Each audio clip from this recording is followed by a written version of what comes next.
우리 옆에 분과 인사해볼까요? 참 잘 오셨습니다. 참 참 잘 오셨습니다. 오셨습니다. 우리 새가족들도 주님의 이름으로 환영하고 축복합니다. 계속해서 새가족들이 지금 오고 있는데요. 너무나 환영합니다. 1부 예배도 있고 2부 예배도 있으니까 언제든지 오셔서 함께 예배하셨으면 좋겠어요. 여러분, 지금 주일학교가 이번 주부터 성경학교 진행됩니다. 사실 이제 오늘 본문은요, 주일학교에서 나누게 될 그 공과 시간의 첫 번째 그 공과의 내용입니다. 다음 주에 우리는 거라사 광일 나누게 될 건데요. 이 거라사 광일은 두 번째 공과이고요. 혈류병 여인은 주일학교에 다룰 세 번째 공과입니다. 지금 주일학교에 다룰 똑같은 내용을 저는 한번 주일 예배 시간에 여름 성경학교 시리즈로 한번 세 번에 걸쳐서 함께 말씀을 나누려고 합니다. 우리 부모님들 말씀을 듣고 아이들이 성경학교 시간에 이걸 배우기 때문에 한번 가정에서도 함께 나누고 한번 고민해 보시고 생각해 보시면 참 좋을 것 같아요. 제가요 한 10년 전인가요? 한 책을 한 권 본 적이 있습니다. 한번 보여주시겠습니까? 남극일기라는 책이에요. 리더십에 관한 책이었는데요. 우연찮게 보다가 이 책을 보았습니다. 이 책의 내용은 무엇이냐면 남극을 정복하는 사람들의 이야기예요. 20세기입니다. 20세기 1900년대인 것이죠. 남극이 아직 정복되지 않았을 때 많은 사람들이 이 땅을 정복하기에 나섰습니다. 그중 한 명이 바로 로버트 스콧이라는 사람이었어요. 이 사람은 영국의 해군 출신이었습니다. 영국으로부터 지원을 받아서 그 미지의 땅, 그 땅을 자신의 이 영국의 깃발을 꽂기 위해서 많은 계획들을 세우고요, 노력을 했던 것이죠. 좋은 사람들을 구하고요, 훌륭한 계획을 세워서 철저한 계획을 세워서 그 땅을 정복하려고 합니다. 그의 계획은 성공했을까요? 성공하지 못했을까요? 그가 계획했던 주력으로 삼았던 계획이 한 두 가지가 있는데요. 그것이 무엇이냐면 이 남극을 정복할 때 이 당시에 그는 무슨 것을 삼았냐면요, 모터 썰매를 갖고 나갔습니다. 여러분, 모터 썰매 아십니까? 한번 들어보셨을 거예요. 그럼 보통 어떻게 할까요? 보통 늑대나 야생개를 통해서 썰매를 끌지 않습니까? 근데 스콧은 그렇지 않았어요. 모터 썰매를 통해서 정복해 보리라. 아주 훌륭한, 나쁘지 않았던 생각 같았어요. 또 하나 주력으로 삼았던 게 무엇이었냐면 그는 말을 주력으로 삼았습니다. 말 아시죠? 네. 여러분, 신기하지 않습니까? 개를 끌어야 되지 않을까요? 영국은 신사의 나라 아닙니까? 개에게 채찍질 하는 것은 야만함을 느꼈어요. 그래서 그는 말로 주력을 삼고 그 땅을 정복하리라, 남극을 정복하리라라는 생각을 갖고 도전에 나섰던 것이죠. 근데요, 그의 계획이 실패로 돌아갑니다. 남극이요, 영하 40도가 돼요. 어떠했을까요? 이 모터가 돌아가지 않는 거예요. 실린더가 다 깨져버렸습니다. 그래서 그 썰매는 아무 필요도 없는 무용지물이 되었어요. 스콧 탐험대는요, 그 몸을 이끌고 그 무거운 수백 톤에 이르는 그 썰매를 직접 몸으로 끌어야 했습니다. 실패의 이유 중에 하나예요. 그럼 말은 어땠을까요? 영하 40도인데 발이 가능할까요? 의미는 되게 좋았어요. 하지만 그 현실에는 너무나 맞지 않았습니다. 많은 말들이 동사에 걸렸고 죽음을 맞이했어요. 모든 것이 어려워졌죠. 스콧 일행들은요, 연료도 갖고 갔는데요, 추운 날씨에 이 연료가요 수축되면서 다 증발해 버렸습니다. 동상에 걸리면 어떡합니까? 연료를 통해서 몸을 데펴야 되는데 연료를 데필 수가 없는 것이. 안타깝게도 이 스콧 일행이요, 남극 끝 지점에 깃발을 한번 꽂으려고 우여곡절 간 끝에 깃발을 꽂으려고 합니다. 그런데 깃발을 꽂으려는 그 순간 다른 한 개의 깃발이 꽂혀 있는 거예요. 그들이 도착하기 한 달 전에 노르웨이의 아문센이라는 탐험가가요, 그 땅을 벌써 정복해 버렸습니다. 당시에는 1등만을 기억하는 사회였어요. 우리 스콧은요, 마음이 무너졌습니다. 그는 그의 일기에서 이렇게 편지를 씁니다. 이곳은 우리가 꿈꾸던 곳이 아니다. 전력을 다한 노력 끝에 찾아온 것은 온통 실망뿐이다. 이제 우리는 집으로 돌아가야 한다. 지독하게 힘든 싸움이 될 것이다. 그가 남긴 편지예요. 그가 남긴 일기예요. 그럼 어떤 느낌인지 이해가 되십니까? 만약에 성공했다면 그 발걸음이 가벼웠을 것이에요. 근데 실패했기에 너무나 무거웠습니다. 깊은 절망과 패배감으로 그의 걸음은 고난의 연속이었어요. 너무나 안타까운 건요, 이 탐험하는 일행들은요 보통 중간중간에 보급기지라는 것을 세우게 됩니다. 근데 이 스콧 일행들은요 보급기지를 세울 때 당시에 기상이 너무너무 좋지 않았어요. 그래서 어떡하면 원래 계획했던 곳에 보급기지를 세우지 못하고요 다른 곳에 보급기지를 세우게 됩니다. 돌아가는 길에 눈보라를 만나게 되는데요, 그들은요 그 가운데서 그 눈보라에 갇혀서 3일 동안 갇혀 있다가 죽음을 맞이하게 됩니다. 여러분, 역사의 가정은 없습니다. 그렇지만 사람들은 그렇게 이야기해요. 만약 그가 정해진 곳에 보급기지를 세웠다면 그는 죽음을 맞지 아니할 수도 있지 않았을까. 모든 것이요 계획대로 되지 않습니다. 우리는 모두 잘 계획합니다. 준비하죠. 최선을 다합니다. 문제는 무엇입니까? 인생이 내 뜻대로 내 계획대로 되지 않는다는 사실이에요. 많은 사람들이 우리의 인생을 표현할 때 배로 표현하거든요. 무엇입니까? 배가요 어떤 때는 이 바다 가운데, 망망한 바다 가운데 한가운데 떠 있습니다. 고요하기도 해요. 근데 어떻습니까? 어떤 때는 태풍이 불고 나면 생명의 존립이, 위험이 찾아오기도 하는 것이죠. 그래서 끊임없이 우리의 인생을 배로 비유합니다. 불안하고 불안한 점은 삶, 그것이 우리의 인생인 것이죠. 우리 청년들도 종종 앉아 있는데요, 여러분, 청년들의 삶 그렇지 않습니까? 제가 졸업할 때만 해도 물론 어려웠던 시대라고 이야기합니다. 근데요, 저희 때도 물론 취업이 되게 많이 어려웠거든요. 근데 지금만큼 어렵진 않은 것 같아요. 저는 만약에 우리 청년들도 앉아 있지만 저보고 이 시대에 지금 취업하라고 하면 솔직히 말씀드리면 전 자신이 없습니다. 저희 때는 그냥 토익 700 그래도 있었으면 갔거든요. 지금은요 토익 만점, 토플 점수 있어도 쉽지가 않아요. 영어를 휘황찬란하게 회화를 능통하게 하더라도 쉽지가 않습니다. 제가 어떤 뉴스를 봤는데요, 요새 공인회계사 있지 않습니까? 공인회계사 하면 3, 4년 정도 공부만 해야 됩니다. 정말 깊게 공부를 해야 돼요. 근데 어느 분이 그 공인회계사에 합격했어요. 근데 공인회사 합격하면 연수를 꼭 받아야 됩니다. 근데 연수를 받을 수가 없는 거예요. 왜 그럴까요? 보니까요 요즘엔 AI가 이 모든 것을 가능케 한다고 하더라고요. 그냥 사람 쓰는 것보다 AI가요 공인회계사 한 3년 경력의 능력 거뜬하게 한대요. 굳이 사람을 쓸 필요가 없는 것이죠. AI가 다 해주니까요. 실수도 없으니까요. 그러니까 어떻습니까? 사자라는 직업을, 공인회계사라는 직업을 가졌지만 그대의 설 자리는 점점 없어집니다. 결혼하고 싶어도, 아이 낳고 싶어도 환경이 따라주지 않는 것이 우리의 모습이죠. 아무리 열심히 달려가 보지만 어떻습니까? 거센 바람만 불어옵니다. 그럼 제가 오늘 왜 이런 이야기를 할까요? 오늘 본문이 그렇기 때문이에요. 우리 주일학교에서 다룰 첫 번째 공과가 바로 이런 내용입니다. 예수님과 함께 바다 가운데 있지만 거센 풍랑이 오면서 어이할 수 없는 이 모습들, 너무 우리의 삶과 너무 똑같기 때문인 것이죠. 오늘 한번 말씀으로 들어가 볼게요. 오늘 말씀 35절로 들어가기 전에 먼저 4장 1절로 저는 말씀 들어가 보고 싶습니다. 우리 4장 1절인데요. 우리 한번 말씀 같이 한번 읽어보도록 하겠습니다. 읽겠습니다. 예수께서 다시 바닷가에서 가르치시더니 큰 무리가 모여들거늘 예수께서 바다에 떠있는 배에 올라 앉으시고 온 무리는 바닷가 육지에 있더라. 아멘. 여러분 어떠하셨을까요? 마가복음 4장에 보니까요 예수님이 사람들을 가르치고 계셨어요. 당시 예수님께서는 작은 배에 올라서 육지에 있는 사람들을 향해서 설교를 하셨죠. 설교의 내용은 다른 것이 아니었습니다. 하나님의 나라에 대한 이야기였습니다. 그 나라에 대해서, 하나님의 나라가 무엇인지 씨 뿌리는 비유를 통해서 가르쳐 주시고 하나님의 나라는 어떤 것인지 정확히 설명하셨습니다. 여러분, 이 이야기가 끝나고 나니까요 어떻습니까? 오늘 본문 35절로 돌아오게 되면 이제 해가 저물기 시작합니다.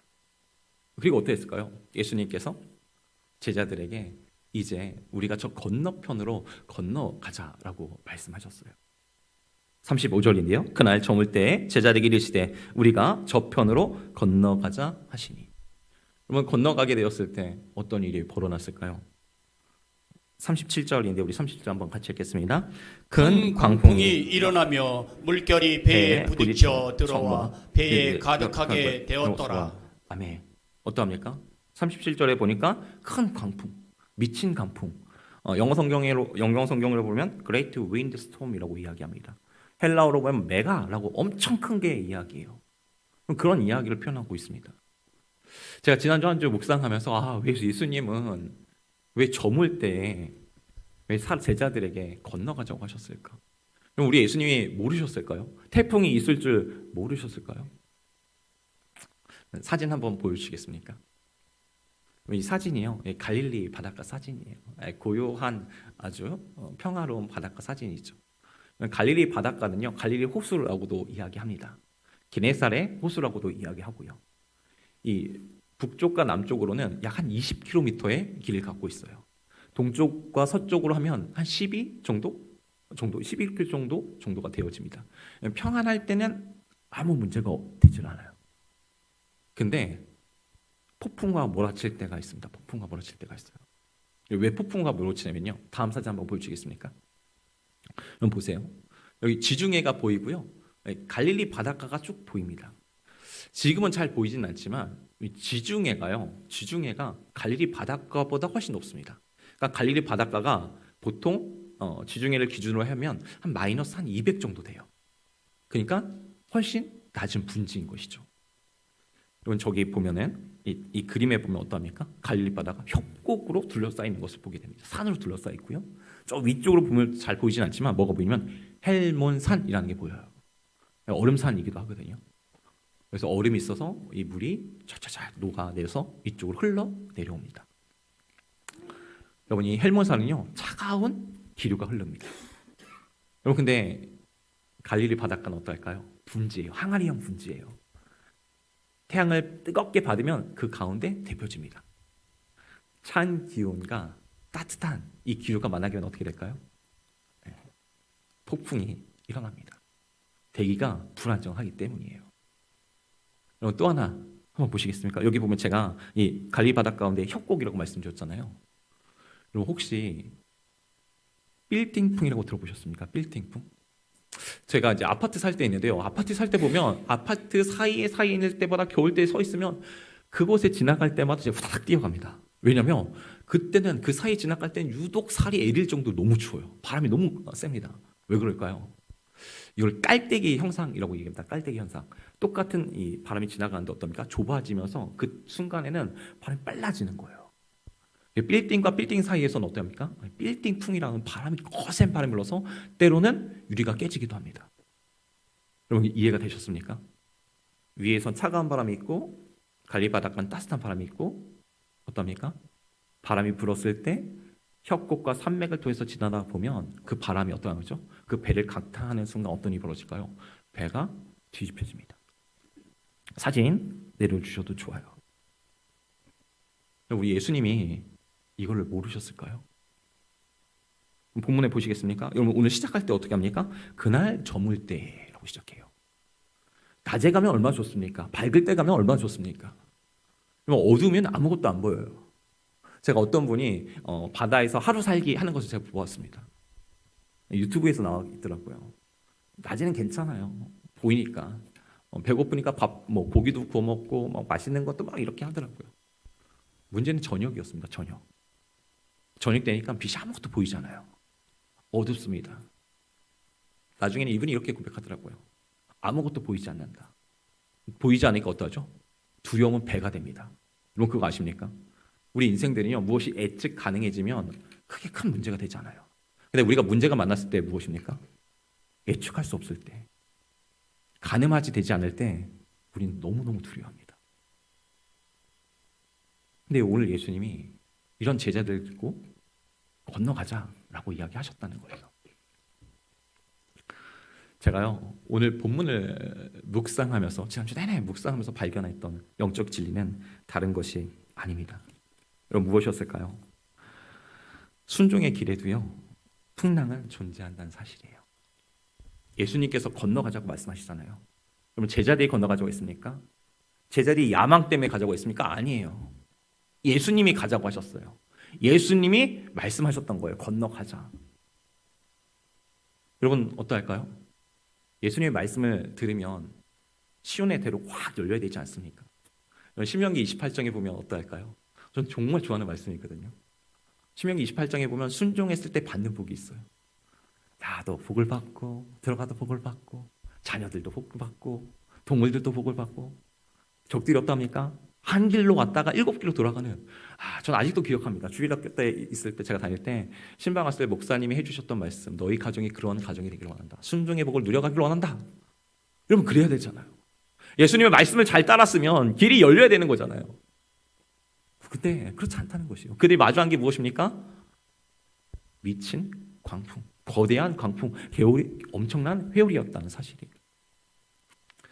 이 땅 가운데 그리스도 살아가시다가 때로는 누군가의 아픔으로, 누군가는 암으로, 또는 누군가 사랑하는 가족이 잃게 되었을 때 어떨까요? 그것이 뭐든지 다 죄악이라고 이야기할 수가 없습니다. 믿음의 길을 가다가도 어떠합니까? 풍랑은 언제든지 뒤살 수 있어요. 우리가 지금 보진 않았지만 마가복음 6장 있잖아요. 아십니까? 오병이의 사건이 있고 나서 어떻습니까? 예수님께서 제자들 먼저 보내세요. 그리고 예수님은 산으로 가십니다. 제자들 그 당시에도요 예수님 말씀 따라갔습니다. 그런데 어떤 일이 벌어질까요? 바람이 거스름으로 그는 또다시 풍랑을 만나게 돼요. 예수님의 말씀을 따랐는데 여러분 창세기 보면 어떻습니까? 하나님께서 아브라함을 부르셨습니다. 너는 복이 될지라 라고 말씀하세요.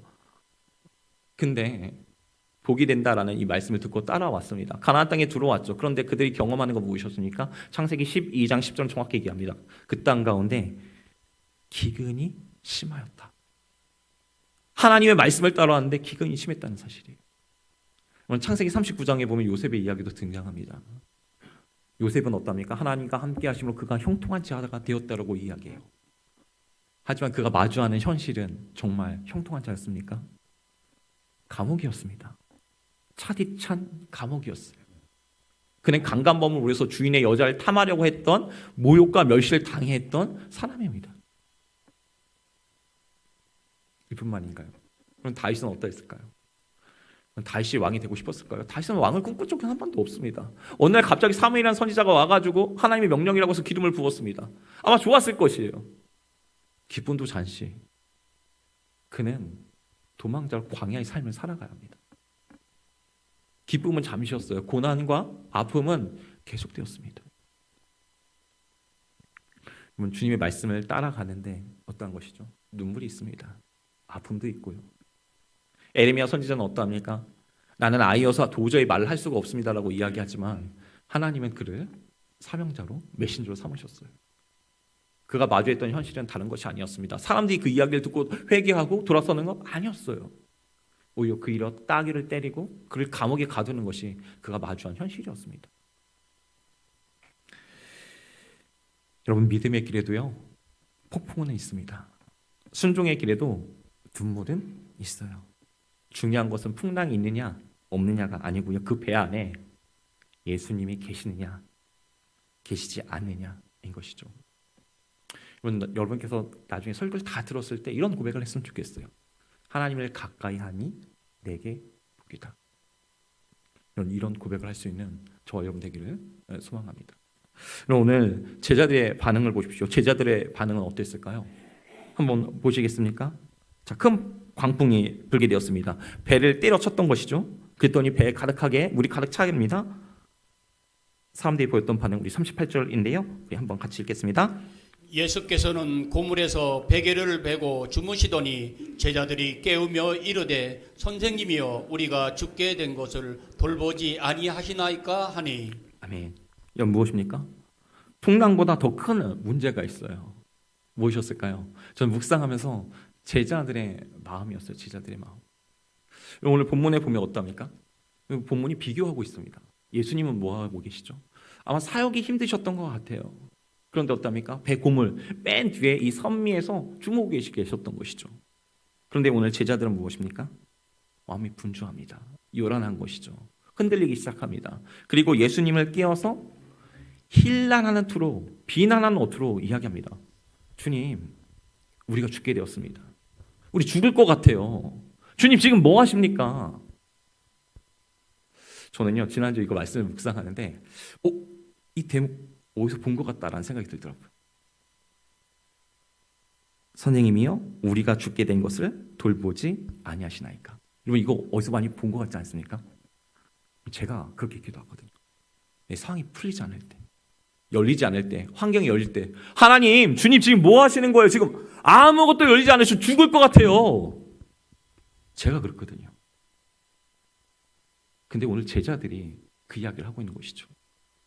여러분 제자들은 전문가입니다. 잔뼈가 굵은 사람이에요. 바다에서 한평생을 보냈던 사람입니다. 여러분 우리가 위험하다고 이야기하는 것과 제자들이 이야기하는 것은 천지 차이예요. 제자들은 이것이 얼마나 위험한 상황인지를 피부로 와닿고 있었습니다. 그러니까 주님을 흔들어 깨우는 것이죠. 이미 자신의 한계에 넘어서신 것을 지금 고백하고 있습니다. 여러분 근데요 꼭 기억할 게 있습니다. 겉으로 보기에는 이 파도가 제자들을 집어삼킨 것 같아요. 그런데 진짜 제자를 삼킨 게 무엇일까요? 파도가 아니었습니다. 파도가 가져다주는 두려움, 그리고 그 두려움으로 만든 죽음에 대한 공포, 이것인 것이죠. 그럼 파도를 보면서 무슨 생각했을까요? 아마 제자는 그렇게 생각했을 거예요. 죽게 되었다, 큰일 났다, 어떡하지? 우리가 어려움에 당하면 어떠하신가요? 제가 우리 제자훈련팀과 매일같이 말씀을 암송하고 같이 큐티를 하면서 점검하는 게 있어요. 제자훈련 때 왜 말씀을 계속해서 보게 할까요? 위기에 닥치면요 주님이 보이지가 않아요. 말씀이 들리지가 않아요. 파도가 치기 시작하면, 내 마음이 흔들리기 시작하면 주님이 보이지 않는다는 사실이에요. 그럼 마가복음 이 전에 어떤 일인지 아십니까? 안식일날 병자를 고치셨어요. 안진뱅이나 이 모든 것들을 고치시고 치유하시고 손마른 자를 고치시고 병든 자를 고치시며 또 축기 사역을 하셨던 우리 주님이셨습니다. 제자들 다 그것을 봤거든요. 근데 무엇이죠? 흔들리기 시작하면 주님이 보이지 않는다는 거예요. 우리가 영적 기억 상실증에 걸린다는 사실입니다. 이런 불안이라는 것은요 지독하게 아주 거짓말쟁이입니다. 불안이 우리 머리에 들어오면 어떨까요? 활기를 칩니다. 아직 일어나지 않은 일을 계속해서 일어날 것처럼 우리에게 겁을 줍니다. 우리를 낭망시키고 좌절시키게 하는 것이죠. 그리고 어떨까요? 정신과 육체 가운데 지대한 영향을 미칩니다. 걱정이 생기면 밥을 먹어 소화가 되잖아요. 걱정이 생기면요 잠을 잘 오지가 않아요. 밤을 며칠째 새도 잠이 잘 들지가 않습니다. 이게 불안이 가져주는 영향인 것이죠. 제가 중3 때 이런 적이 있었습니다. 저희는 연합고사 세대였거든요. 당시에는 이제 어쨌건 연합고사라는 걸 봐야 했습니다. 근데 제가 이제 시험을 보고 딱 나오는데 OMR 카드에 제 그 신상 수험번호에 대해서 기록을 하지 않은 것 같아요. 제 마음이 되게 찜찜하더라고요. 그래서 제가 선생님한테 물어봤죠. 연합고사를 보는데 수학에다가 제가 OMR 카드에 체크를 하지 못한 것 같은데요. 답안지에는 제접을 했는데 제 수험표에 체크를 하지 않은 것 같아요. 선생님이 이런 얘기하시더라고. 괜찮아. 그거 하면 1년 있다가 학교 가면 되지. 이렇게 얘기하시더라고. 근데 제 어린 마음이잖아요. 물론 지금이야 1년이요. 아무것도 아닙니다. 앞설 수도 있고 뒤쓸 수도 있고 군대 갔다 오면 1년? 늦을 수도 있는 것이죠. 취업하다 보면 1, 2년? 더 늦을 수도 있습니다. 근데 그 당시 어린 마음에는 어땠을까요? 1년 쉬면 어떡하지? 뒤처지면 어떡하지? 남들은 다 학교 가는데 나 혼자 놀고 있으면 어떡하지? 그 한 달은요 너무너무 힘든 시간이었어요. 나중에 보니까요 점수가 잘 나왔더라고요. 제가 수험표를 잘 기록했던 거예요. 근데 어떠죠? 근심과 걱정과 염려 때문에 그 한 달 기억하고 싶지 않습니다. 벌써 시간이 너무 오래됐는데 어떡하죠?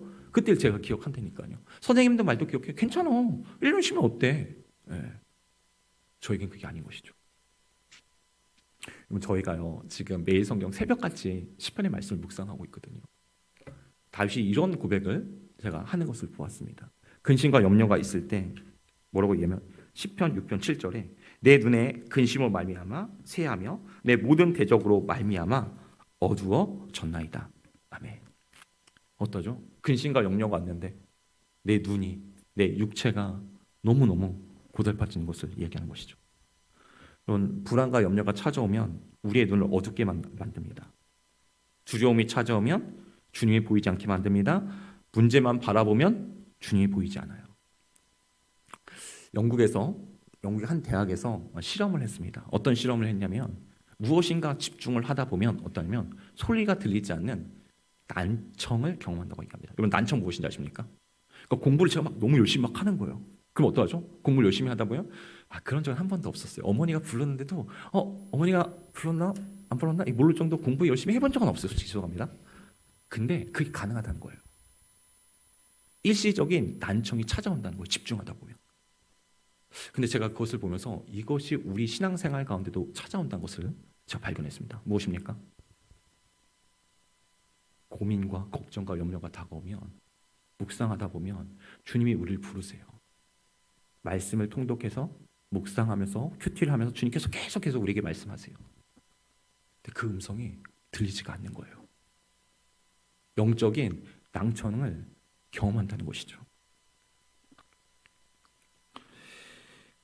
주님을 바라보면요 어떨까요? 문제가 바로 찾게 됩니다. 여러분 보십시오. 오늘 이 몰아치는 그 광풍 가운데 오늘 이 제자들은 어떻게 이 문제를 해결하고 있을까요?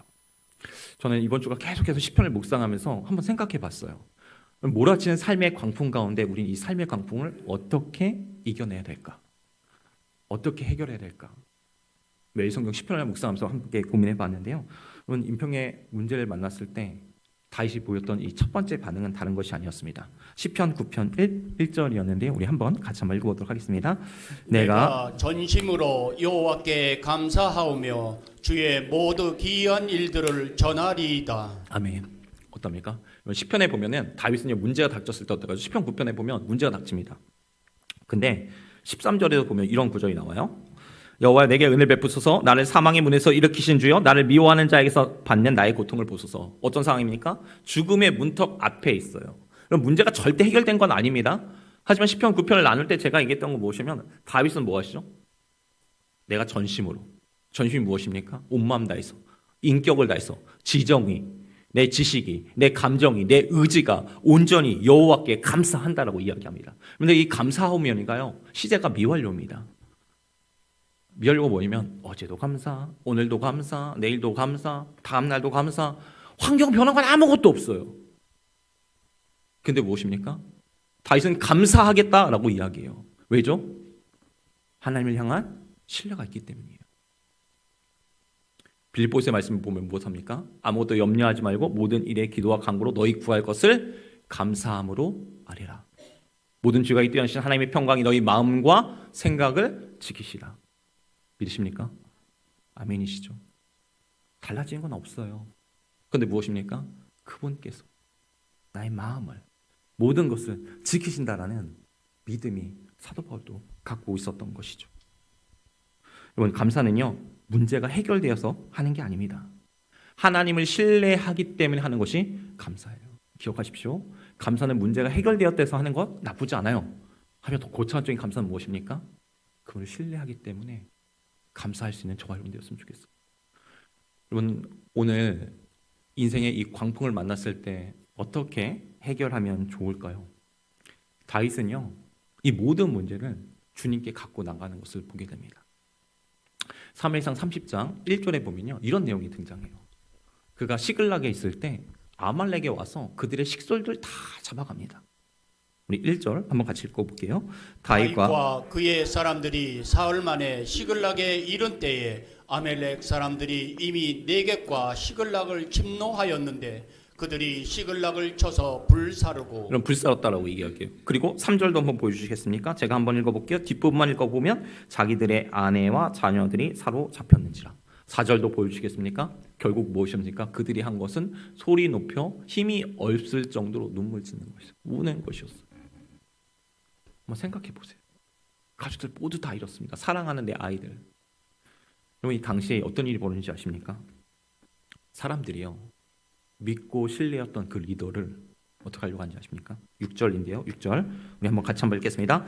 백성들이 자녀들 때문에 마음이 슬퍼서 다윗을 돌로 치자 하니 다윗이 크게 다복하였으나 그의 하나님 여호와를 힘입고 용기를 얻었더라. 아멘.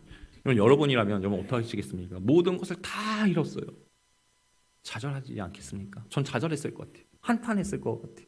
사람들 붙잡고 하소연했을 것 같아요. 이 사람들이 나에게 이렇게 했습니다. 네 생활이 보이지 않는데 이 저주받을 사람, 이 아말렉. 저는 그렇게 얘기했을 것 같아요. 근데 여러분, 다윗의 뛰어난 점이 무엇인지 아십니까? 그거 어떻게 한지 아십니까? 8절 보면 이렇게 얘기합니다. 다윗이 여호와께 묻자와 이르되. 그는요 한탄하지 않았어요. 사람을 두고 자신을 하소연하지 않았어요. 그 문제 앞에서 어떻습니까? 그 문제를 질문을 바꿉니다. 하나님, 제가 그들에게 쫓아가면 그들 죽여갈 수 있을까요? 그는 질문한 신앙이었어요. 근심을 갖고 그렇게 무너지지 않고 가장 먼저 주님 앞에 엎드리며 질문하기 시작했다는 사실입니다. 그는 근심을 키우지도 않았습니다. 온전히 주님께 질문했던 것이죠. 여러분, 보여주는 것이 있어요. 주님께서 말씀하시는 응답을 들을 때 어떻습니까? 이게 신앙의 정답이 됩니다. 정답을 듣는 순간, 주님께로부터 응답을 듣는 순간 우리 인생의 방황이 정리가 되어집니다. 여러분, 혹시 삶이 어그러져 계신가요? 불안과 염려 때문에 어떻게 할 수 없고 이러지 하십니까? 가장 좋은 방법은 어쩔 수 없어요. 우리 맞서키 대신 그분께 나와서 그분의 음성을 듣는 것이에요. 여러분, 믿음은 혼자 결론을 내는 것이 아니라, 믿음은 다른 것이 아니라 하나님께 질문하는 것입니다. 그럼 한번 보세요. 오늘 제자들이 일어나서 무엇을 합니까? 주님께 얘기했을 때 주님은 어떻게 반응합니까? 자, 39절인데요. 오늘 본문 39절 한번 같이 읽겠습니다. 예수께서 깨어 바람을 꾸짖으시며 바다더러 이르시되 잠잠하라 고요하라 하시니 바람이 그치고 아주 잔잔하여지더라. 아멘. 어떠합니까? 제자들이 이야기했을 때 주님 말씀하시죠. 고요하라, 잠잠하라. 근데 저는 지난주에 말씀을 묵상하면서 이것을 중의적으로 들었어요. 중의적. 두 가지로 들었어요. 무엇입니까? 여러분, 이 고요하고 잠잠하라 첫 번째 누구에게 얘기했을까요?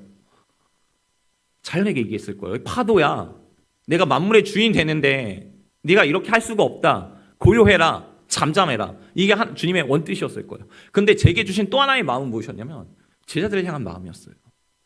제자들에게, 너 왜 그러니? 내가 누군지 모르는 거야? 제발 너희 마음이 고요하고 잠잠해졌으면 좋겠어. 그러면 그 순간 이 말씀이 저에게 들렸습니다. 홍아, 왜 불안해하는 거야? 왜 잠잠할 수 없어? 너의 삶의 문제가 널 휘몰아친다고 하더라도 내 음성이 고요하라 잠자라고 했을 때 너의 삶의 문제가 그렇게 될 줄 난 믿어. 저는요, 여러분의 삶이 고요하고 잠잠해질 줄 믿습니다. 우리 한번 해볼까요? 이름 넣어서 홍아, 고요하고 잠잠하라. 근데 제 이름 넣으시면 안 돼요. 아시죠? 제 삶은 평안합니다. 아무 문제가 없어요. 우리 성도님들 이름 넣어서 조용하게, 창피하시면 혹시 부담스러우면 예를 들면 뭐 홍아 고요하고 잠잠하라. 우리 한번 같이 해볼까요? 홍아 고요하고 잠잠하라. 다시 한번 해볼까요? 홍아 고요하고 잠잠하라. 아멘. 그럼 어떠합니까? 이 말씀이 들려지면 광풍이 그쳤다라고 이야기해요. 잔잔해졌다라고 이야기해요. 여러분, 삶의 가운데, 문제의 가운데 하나님의 음성이 들리면, 주님의 음성이 들리면 어떠합니까? 모든 것이 잠잠해지는 것이죠. 그럼 마스터키 대신 그분께 나오셨으면 좋겠어요. 그분께 씨름하셨으면 좋겠어요. 세상에 이야기하는 것이 아니라, 여러분, 세상에 백날 이야기해 보십시오. 사람에게 이야기하는 것은 흠만 됩니다. 나중에 보면요, 그것이 내 뒷목을 잡아요. 아시잖아요. 여러분의 영원한 우편은 없습니다. 우리 주님밖에 없어요. 전 사람을 믿지 않습니다. 담임 목사님 안 믿습니다. 우리 동역자들, 사랑해야 할 존재이지 내가 의지할 대상은 우리 주님밖에 없는 것이죠. 여러분, 제가 또 하나 나누고 싶은 것은 무엇이냐면요, 어떻게 이 광풍을 지나가야 할까요? 여러분, 주님은요 왜 두려워하지 않았을까요? 그럼 광풍을 어떻게 지나갈까요? 그러면 사명을 붙잡는 것입니다. 여러분, 지난주 우리가 수요일 날 배웠던 게 있어요. 예수님이 어떠한 분인지에 대해서 수요 예배 시간에 배웠습니다. 여러분, 기억하십니까? 중요한 교리였어요. 우리 예수님은 어떠한 분이셨죠? 우리 예수님은 참 하나님이셨어요. 그리고 참 인간이셨습니다. 우리 예수님은 창조주이시기도 하지만 우리가 똑같이 눈물을 흘리셨고 배고파하셨고 아파하셨고 나소의 죽음 앞에서 눈물을 흘리시는 그런 분이셨습니다. 피곤하시면 오늘 본문처럼 주무시는 분이셨어요. 그럼 근데 우리 주님이라고 두렵지 않았을까요? 근데요, 우리 주님은요, 가야 할 목적과 목표가 분명히 있었습니다. 오늘 시작을 어떻게 합니까? 35절 보세요. 그날 저물 때 제자들에게 이르시되 우리가 저편으로 건너가자 하시니. 여러분 사진 한번 보여주시겠습니까? 아까 나왔던 사진인데요. 이 사진, 네, 여기 보십시오. 여기 보면 빨간색 점 보이십니까? 네, 거라사야, 거라사. 여기가 이방 지역이 되거든요. 이방 지역. 주님께서 말씀하신 거예요. 야, 우리가 저곳으로 건너가자라고 말씀하신 거예요. 왜 건너가자고 했을까요? 저곳 가운데 우리 다음 주에 다루게 될 것이지만 우리 성경학교 공과 두 번째 시간인데요. 거라사 광인. 미친 바람이 불었다면 이번엔 어떻답니까? 악의 영혼에 사로잡힌 미친 영혼이 있었습니다. 귀신에게 사로잡힌 영혼들. 그 영혼을 구원하시기 위해서 주님은 저 이방 땅, 유대인들이 가지 않는 그들에게 가셨던 것이죠. 사진 내려주어요. 그러니까 어떠죠? 우리 주님은 죽을 수가 없는 거예요. 그럼 그거 아십니까? 우리 주님이 여기서만 있었나요? 죽을 수가 없어요. 왜죠? 저와 여러분 때문에요. 십자가 사역을 감당하셔야 되거든요. 그것을 감당하지 않으면 우리가 구원을 받지 못하거든요. 그러니까 예수님은 분명한 사명이 있었습니다. 하나님의 나라를 향한 분명한 사명이 있었어요. 그러니까 어떠하죠? 우리 예수님은 그 죽음 가운데서도, 폭풍 치운 가운데서도 두려워하지 않으셨습니다. 왜 사명이 있으면 어떠하죠? 두렵지 않습니다. 저는요, 저희 아버지가 10년이 훨씬 된 것 같아요. 저희 아버지가 간암으로 소천하셨거든요. 암이 뼈에까지 막 전이가 되셨어요. 아버지가, 저는 사실 이 죽음을 좀 두려워합니다. 제가 말하는 죽음은 천국까지 못한다는 게 아니라 아버지가 암에 걸렸을 때 이 뼈에 전이가 되니까 다리를 옮길 때마다 그 고관절 가운데 뼈가 전이가 돼서 바스러지는 거예요. 몰핀을 맞는데 그 고통과 그 아픈 신음소리를 내는데 너무너무 고통스러워하셨습니다. 저는 사실 그게 좀 두려웠어요. 여러분, 우리가 살면서 그렇지 않습니까? 우리 아프면 어떠지? 막 건강 역류증이 있지 않습니까? 근데 오늘 본문을 보면서 다시 한번 느꼈습니다. 사명이 다하기 전까지, 하나님이 주신 저에게 사명이 분명히 있거든요. 그 사명이 다하기 전까지는 하나님께서 저를 이 땅 가운데 붙여놓는 사실이에요. 저는 여러분에게 똑같다고 생각합니다. 근심과 걱정, 염려가 죽을 일 같은 일이 있지만 여러분이 사명이 다하기 전까지는 하나님께서 여러분을 부르지 않으세요. 모세 아시죠? 모세는 어떠합니까? 모세는 그가 하나님의 부르심을 받을 때 눈이 밝았습니다. 기력도 있었고요. 하지만 어떠합니까? 사명이 다하니까 그를 불러가세요. 여러분, 엘리야 어떠합니까? 사명이 있을 때는 그를 놔두십니다. 하지만 사명이 다 있다고 생각하시면 이제 올라오라고 이야기하시는 것이죠. 말씀을 정리하려고 합니다. 여러분, 사명에 붙잡힌 인생 결국 침몰하지 않아요. 기억하십시오. 풍랑이 예수님을 붙잡을 수 없듯이 사명이 있으면 세상의 거친 파도가 여러분 붙잡을 수가 없습니다. 아직 오지도 않은 병을 걱정하며 불안해하는 것은 어리석은 일인 것이죠. 하나님이 주신 내 사명을 분명히 점검하셨으면 좋겠습니다. 하나님 맡기신 사명을 다하기 전까지는 우리 인생은 끝나지 않습니다. 오늘 말씀해 보니까 제자들에게 40절에 보니까 이렇게 얘기하세요. 너희가 어찌하여 믿음이 없느냐. 저는 제자가 되었을 때 마음이 참 당황스러웠을 것 같아요. 내가 가자고 한 것도 아니고 예수님이 가자고 했는데 풍랑을 만났는데 이런 비난과 이런 어려움을 당해야 된다니. 그럼 예수님께서는 왜 이렇게 말씀하셨던 것일까요? 아까도 말씀드렸지만 어떠합니까? 창조주이고 공급자이신 그 주님이 함께 배에 있었지만 어땠다고요? 환경이 압도되니까 그 주님을 잃어버렸습니다. 사랑하는 성도 여러분, 혹시 여러분 삶 가운데 인생의 배에 물이 가득 차 있습니까? 아까 스콧처럼 내 계획대로 혹시 되지 않아서 무너져 계십니까? 뜻밖의 그 순종에 의해서 강풍을 만나서 낙심하고 계십니까? 그래서 계속해서 속으로 나는 이제 죽게 되었다, 우리 가정은 망하게 되었다라고 외치고 계시진 않으십니까? 주님의 말씀을 기억하십시오. 고요하고 잠잠하라. 고요하고 잠잠하라. 여러분, 오늘 대한예수교 장로회 합동측에서 이 총회 주제를 뭘로 잡았냐면요, 히브리서 12장 2절로 잡았습니다. 우리 말씀 한번 보여주시겠습니까? 우리 한번 같이 읽어볼게요. 믿음의 주요 온전케 하시는 이인 예수를 바라보자. 그는 그 앞에 있는 기쁨을 위하여 십자가를 참으사 부끄러움을 개의치 아니하시더니 하나님의 보좌 우편에 앉으셨느니라. 아멘. 믿음의 주요 온전케 하신 이인 예수를 바라보자. 이게 이번 전체적인 주제예요. 성경은 우리에게 뭐라고 권면합니까?